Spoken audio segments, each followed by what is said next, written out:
Hi, how are you? Good, I hope. Oh, I've been doing so much studying. And these old books, they are such treasures of knowledge.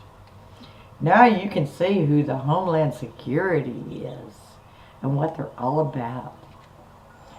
This is an economic interpretation of the Constitution of the United States by Charles A. Beard.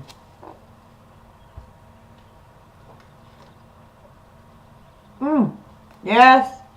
Oh, what a treasure some of these old books are. Just remember, always read some old books, especially on history. And now we will see who Homeland Security is all about. I always wondered when I first found out about it, and it had to come out in public. But now I know! Do you buy stocks and bonds? Not good. You see, they have the molten idol, the pagan god of the bull in front of Wall Street. But guess how it started in the United States? It was America's stocks and bonds. Imagine that. I'm going to read you a page or so of this. And you can go and find this book and read it yourself and find out a whole lot. On page 108 of an economic interpretation of the Constitution of the United States by Charles A. Beard, it says, on the other hand, Maclay, who as United States Senator during the funding operations had opportunities for first-hand information, answers the above question in the affirmative. He says in his record of the Senate on February 1st, 1790, if I needed proof of the baseness of Hamilton, I have it in the fullest manner.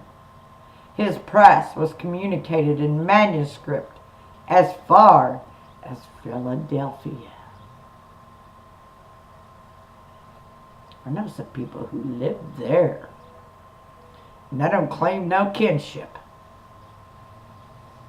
Thomas Willing, in a letter to the Speaker of the Representatives, after passing many eulogiums on Hamilton's plan, concludes, for I have seen in manuscript his whole price, and it has been used as the basis of the most abandoned system of speculation, gambling,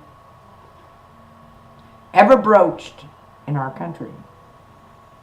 What Maclay doubtless means here is that Hamilton had communicated to one of the leading financiers of Philadelphia, a partner of Robert Morris and dealer in securities, his proposed plans for redemption of the public debt in full, previous to their publication in the first report to the House on public credit, January 9th, 1790. On the question as to how much credence should be given to the assertions of the querulous Maclay, students of history will differ and impartial scholars will seek further evidence. Now let me tell you what the dictionary says eulogium means. It's eulogy. Eulogium says in the dictionary, same as eulogy.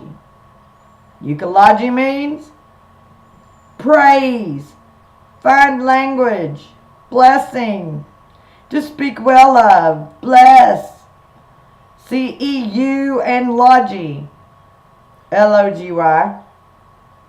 Speech or writing in praise of a person, event, or thing, especially a formal speech or statement praising a person who has recently died, high praise, number 2, commendation, tribute.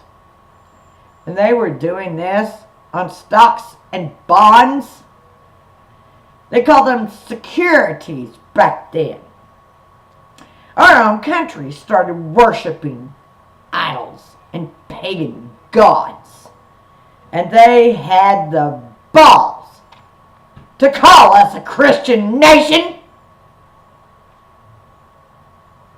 What kind of representatives are you voting for? How dare you call yourself a Christian when you worship a pagan god? Far from admitting any truth in McClay's allegations, Hamilton's friends would indignantly deny that he had any private connections with security operations in any form. Hamilton's son, in his reminiscences, states that Hamilton requested his father-in-law, General Schuyler, not to permit his son to speculate in the public securities, lest it should be inferred that their speculations were made upon information furnished by Hamilton, or were made in part on Hamilton's account. Schuyler inhibited any speculations, as Van Rensselaer Schuyler, my uncle, told me, complaining at the same time that for this inhibition he would have made a large sum of money. On our backs, of course. Do you think I would support my children for doing such a thing? No, I would not. And those that don't support me, don't talk to me. But I have more to tell you. I gotta go answer the door. Talk to you later. Later.